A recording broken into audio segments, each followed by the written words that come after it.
Hey, what's up, guys? What's up? What's happening? Welcome to Violet Eyes Astrology, our metaphor. Today we're gonna be looking at this new moon, full moon, my bad, full moon in Gemini. All right, so let's see. I'm recording everything a little bit different today because I've had some issues with the Astro software opening up on my laptop. So I'm going to be looking down here at my laptop while the camera on my phone is recording. So let's go. So, all right, get my screen brush here. So here we are. It is today, Thursday, December 4th. We have the full moon in Gemini right here, and it is opposing all this action in Sagittarius. So the full moon in Gemini is talking to us about communication, money, right? Mercury, all matters mercurial.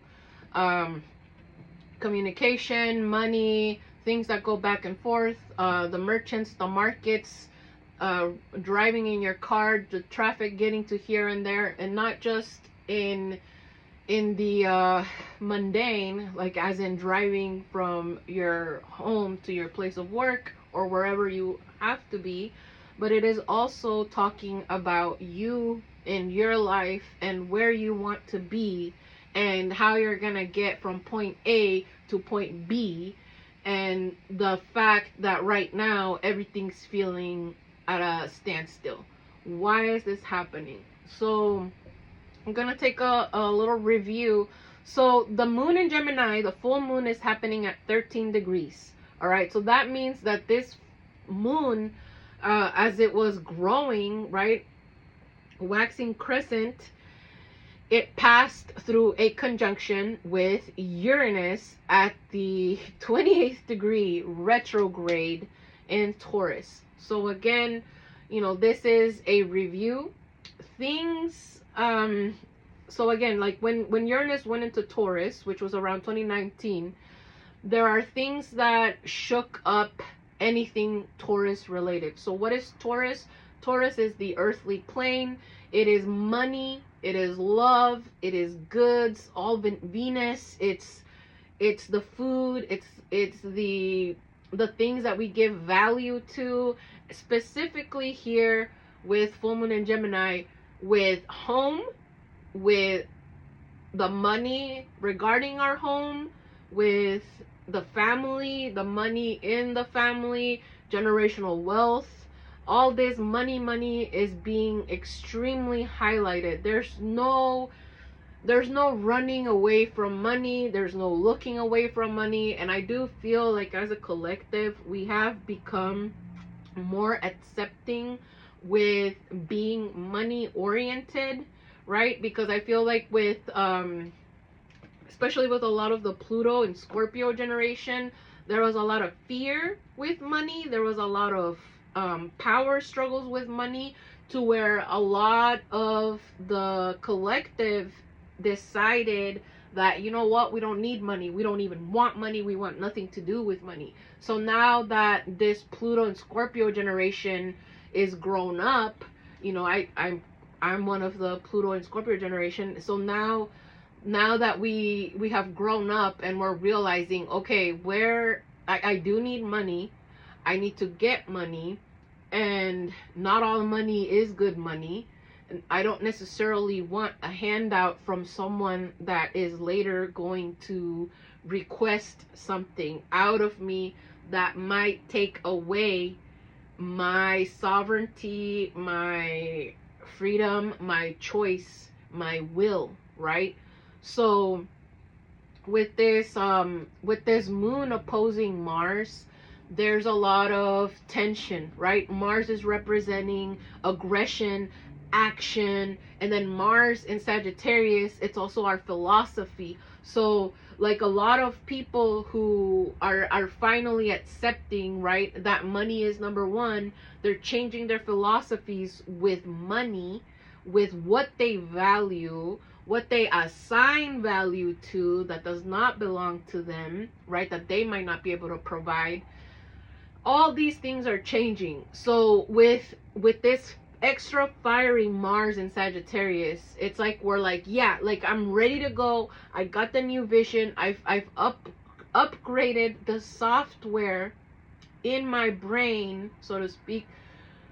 I've upgraded the software in my brain, and now I want to go, but I can't go. So there's this feeling of being stuck at a standstill, because that upgrade that you've received was the conjunction of the moon passing passing through Taurus, conjuncting with Uranus. It's like a burp, and this happens. The moon is traveling around the zodiac, right? Every 30 days, every 2 days, it's in one sign.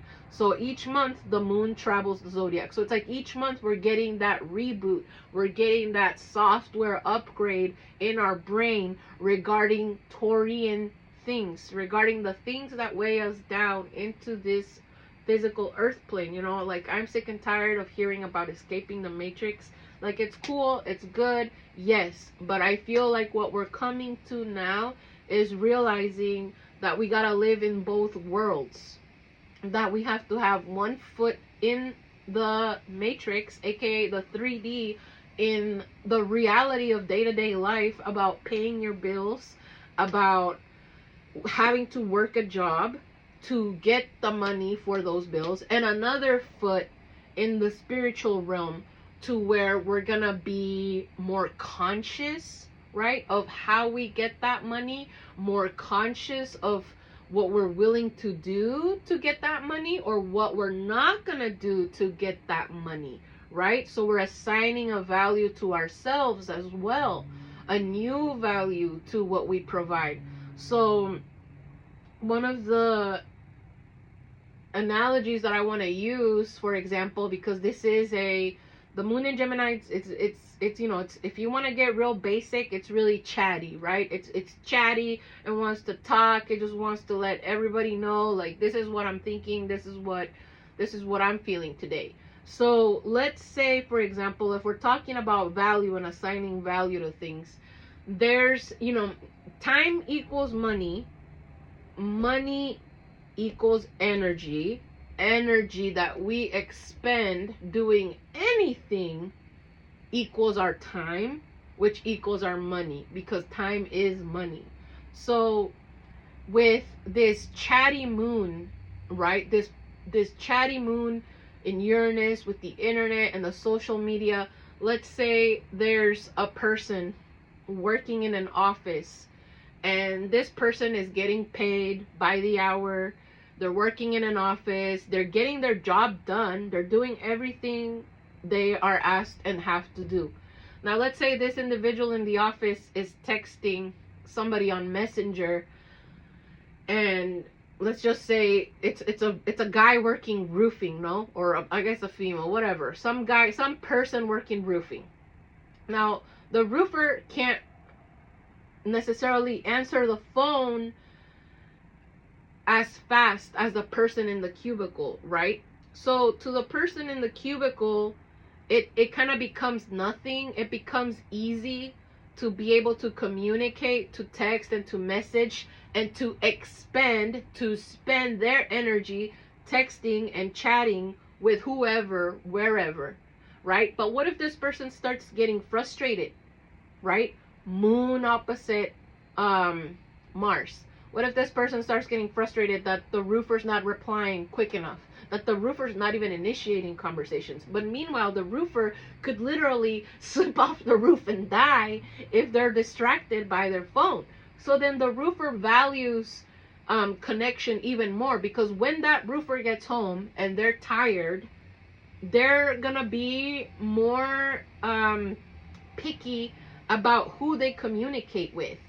Their time is gonna be more valuable. Their conversation, they're like, well, I only have 1 hour, 2 hours before I have to go to sleep and do it all over again. So who am I gonna spend this time with, this money, this value with, right?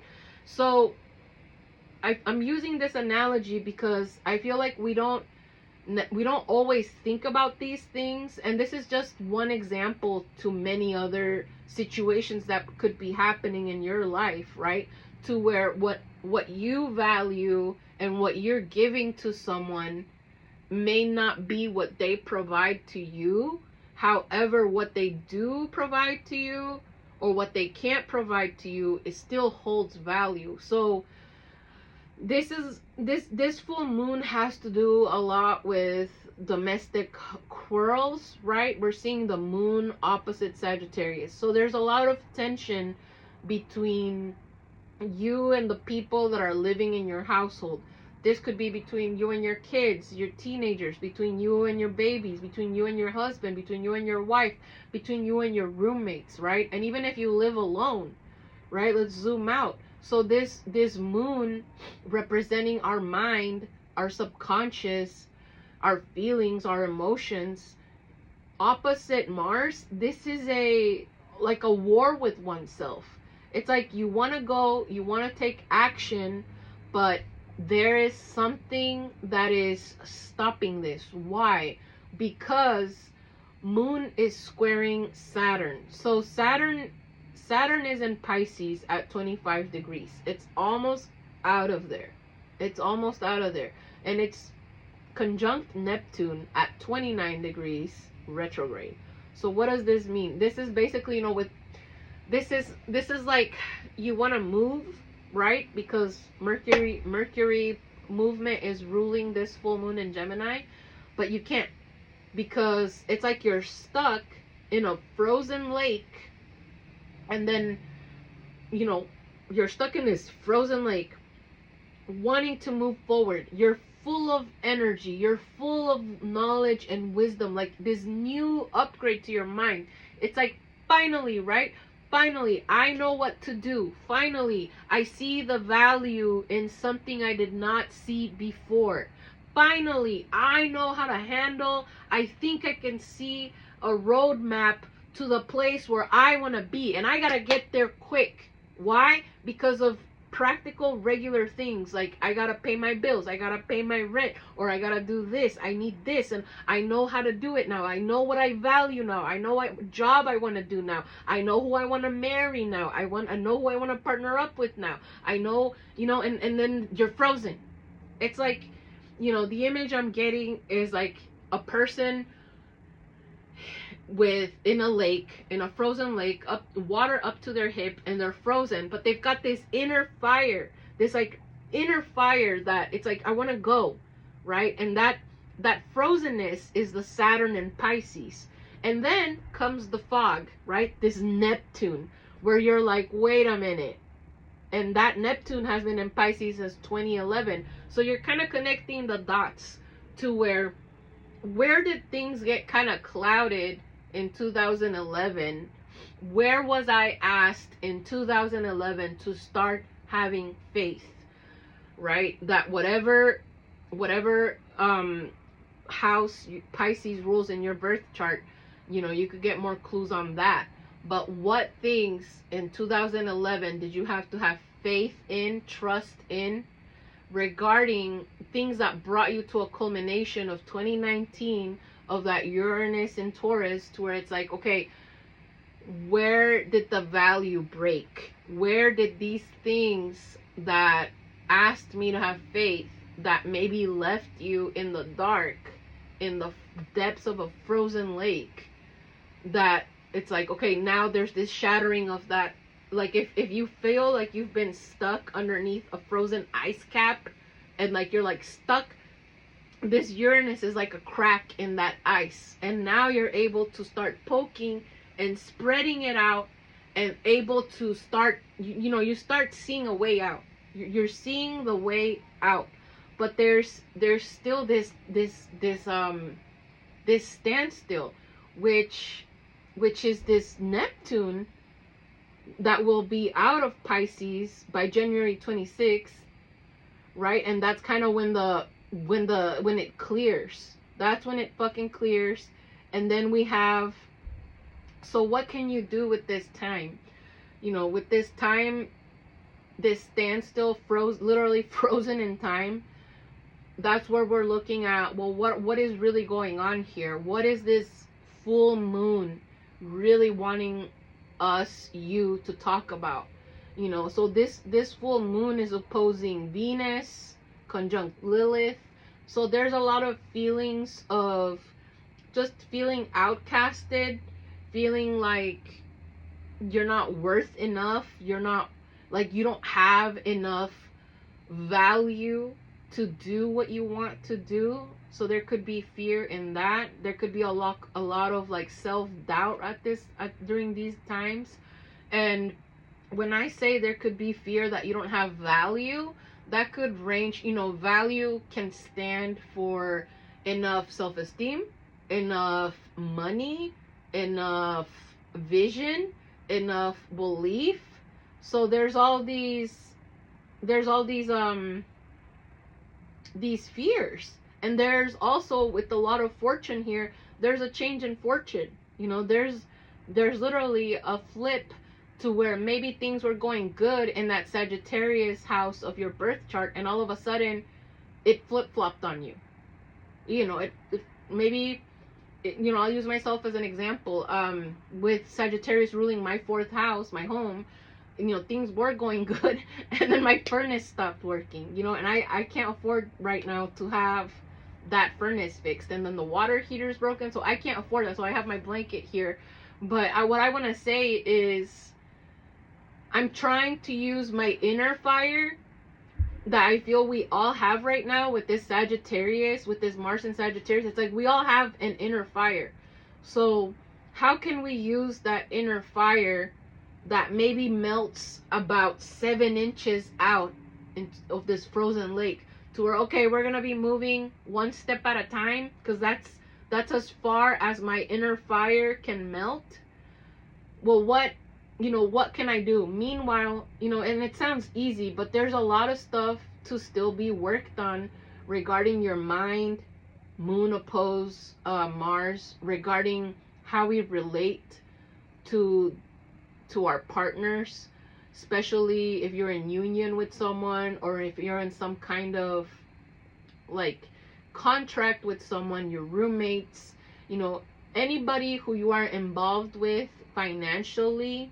This is a time to be able to talk about finances, about what we're assigning value to be able to articulate that perhaps the crisis in your life that you may be facing right now is the tip of the iceberg, and something that could help you articulate to your loved ones to better understand you could be, hey, you know, I'm freaking out about this crisis that's happening, but the real reason why I'm freaking out about this is because it's like a train wreck, to where I'm seeing all my previous choices, right? Like those timelines I was talking about, the 2011, 2019. It's all this buildup to where, okay, maybe a broken furnace isn't the sole reason to why somebody may be freaking out. Maybe the reason comes from all the things that led up to this crisis that you might be going through. And then you could also find solace in knowing that we're all going through a crisis right now. We're all going through a major financial crisis that has to do with partnering up, or the lack of being able to partner up with people to help us out financially. And then also with, so like, you know, I'm just using examples, like perhaps you have a career or a job, you know, and this is all about what we're assigning value to. So good, important questions to be able to ask yourself during this time is, all right, what are my financial goals? Like, do I want financial freedom, financial independence? We probably all want that. Second question would be, What am I willing to do to get that? Third question, what am I gonna do to get that financial goal? Fourth questions, what am I not gonna do to get that financial goal? So for some people, it's the goal of being financially independent could take priority over what they do in order to get that money. And for other people, it might be more important what they do to get that money, right? So that route might take longer. Like you could say, like let's say you're having an argument with your roommate because you're not able to provide your half of the rent. So your roommate might be telling you, well, why are you doing that job? It's not paying you. Like, that's not the most money that you could be getting per hour, per day, whatever, right? But perhaps you're seeing it as, well, this is providing me consistency because I know I could get a job that pays me, you know, much more an hour. However, I'm not going to be consistent because I'm not going to be able to go day in and day out to that job. So I might have a high peak and then a big drop. Whereas if you stick with this option, you're going to have a slow buildup, which is the Uranus in Taurus. Because Taurus is about, Taurus is the bull that carries the weight, that carries the hay, that carries the whatever, the load. So it's like, how can you better articulate, right? Because we're going back to this full moon being in Gemini. And this is really all about communication. But what about communication? That's very general to say. Well, this is about how can you articulate what you're doing and express the long game of what you're doing, that Mars in Sagittarius, that vision, that next frontier that you're trying to reach.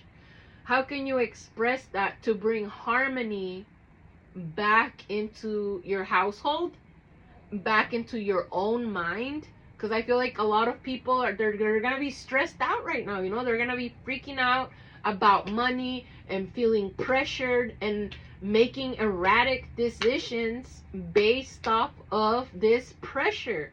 So if we are at a standstill, if we are in this frozen lake, why don't we take the time to even talk with ourselves, that inner dialogue where it's like, well, why am I doing what I'm doing? And reviewing those questions that I just previously mentioned.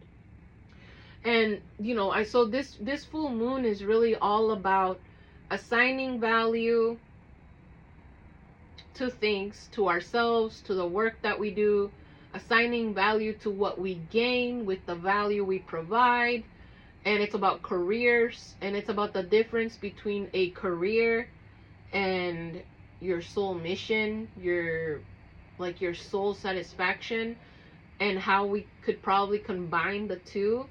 And the reason I say that is because another important aspect here is the moon is squaring the nodes of itself, of the moon. So it's squaring the south node in Virgo, and it's squaring the north node in Pisces. So this is talking about practicality versus spirituality. The real everyday issues, Virgo south node, versus my dreamy longings, dreams, Neptune longings, Pisces, soul filling, soul filling, that would be north node Pisces. Like, what's gonna feed my soul as well as be practical. And this is also, if we want to look at the past lives with the south node and the north node as the element, the innovative element that helps our soul evolve, right? You could be looking at it's like we're catapulting. You know, I'm seeing this big catapult here, where it's like the way we think with the moon, it's like it's gonna shoot upwards if we use our practical, if we use what we have right here to catapult us up into this north node, so we can go to the next frontier, aka Mars in Sagittarius. How are we gonna have to take a step back to go forward? It's like literally pulling back the arrow in a like archery. But yeah, there's gonna be a lot of fears around money and getting that money, the freedom, the autonomy. You know, is our autonomy worth giving up? Because everything requires a sacrifice. Like being married requires a sacrifice, committing to a job requires a sacrifice. You know, there's a lot of growth in the gig jobs, even though people might say, hey, why are you working those gig jobs? You know, they don't pay you that much. You could go work over there and get 3 times more per hour. But people don't realize that you're not just getting paid in money, you're getting paid in time, because you're having the time and the flexibility to perhaps pursue something else. And this is what I'm talking about. It's like an understanding, having a more understanding, and being able to listen to those around us with whom these conflicts are happening with, and being able to have faith in each other to perhaps even invest in each other, invest in not necessarily crypto, but in the person right next to you. You know, your roommate, your sister, your brother, your cousin, things like that. I feel like that's what this is happening. So to close the horoscope, I also want to mention that, so this moon is trining Pluto. So yeah, this is reminding me of an article that I saw the other day, about, let me see, where is it, that I saw about the Mexican president. So she is providing, let me see if I can get it, it's like I gotta exit out of this guy.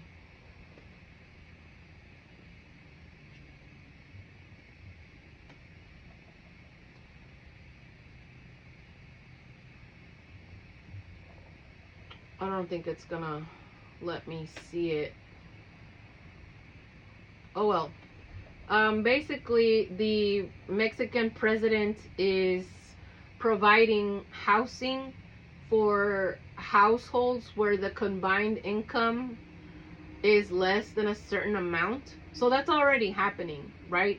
All that, like this public, a step further than public housing. And another thing I want to mention is that I've seen a lot of things starting in 2020 about tiny homes. So with this moon, with this moon constantly hitting that Uranus, the internet, constantly hitting that internet, I've been seeing a lot of like YouTube shorts saying, hey, you know, tiny houses, IKEA is selling little homes, like sheds becoming homes, or freight boxes, right? Those metal freight boxes, people turning them into homes. Like there's a restaurant here in my town where they use those shipping, those cargo metal boxes to build a whole restaurant. So I do foresee that happening more in the future, to where you're gonna have to basically keep zooming out and zooming in.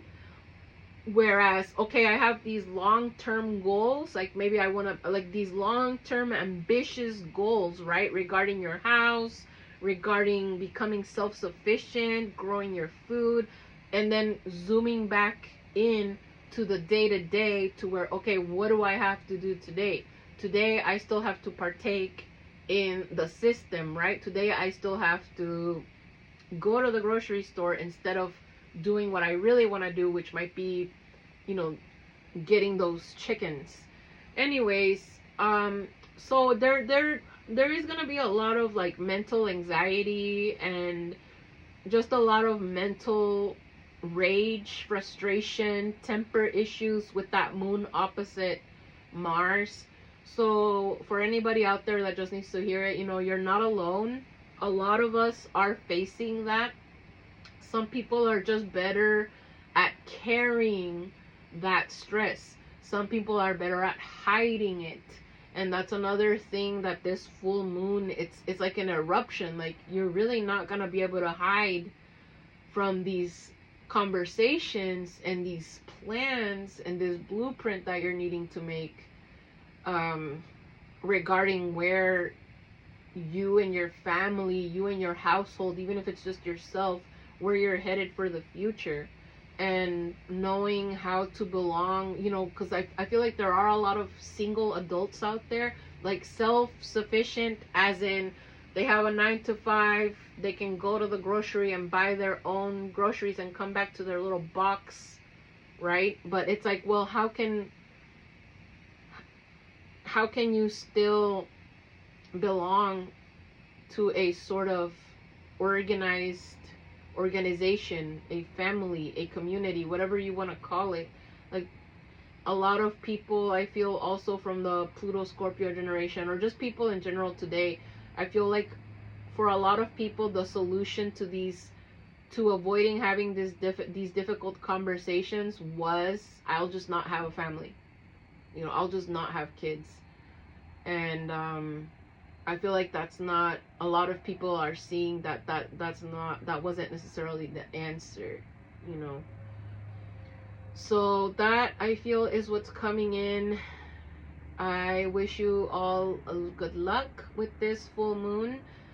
Good luck with that inner dialogue and being able to really articulate, shine light, give information. Light is information to your visions and your plan, so that the more we communicate where we want to go, the more people that we live with, people around us that depend on us, understand why we do what we do. All right? So, peace out.